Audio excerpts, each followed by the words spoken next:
বাড়ি চল। না, আর তোমাকেও এখান থেকে আমি যেতে দেবো না মা। হ্যাঁ মনে, বাড়ি চল, এমন করিস না। আমি এখান থেকে যাব না, আর তোমাকেও যেতে দেবো না। এসো বলছি, এসো। মনা, না, আসবে না। মনা তুই কি করছিস? মনা, আমি তোর মা।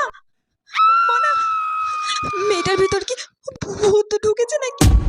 কি করব, কি করব আমি এখন? আমি তো কিছুই বুঝতে পারছি না। কি করব আমি এখন? কি করে মেয়েটাকে এখন বাঁচাবো আমি? ব্যাগের মধ্যে দেখি কিছু আছে কি। এই তো পেয়েছি, মেয়েটাকে বাঁচানোর উপায় আমি পেয়ে গেছি। এই তো দেশলাই পেয়েছি। আগুন জ্বালালে নিশ্চয়ই ওরা ভয় পালিয়ে যাবে।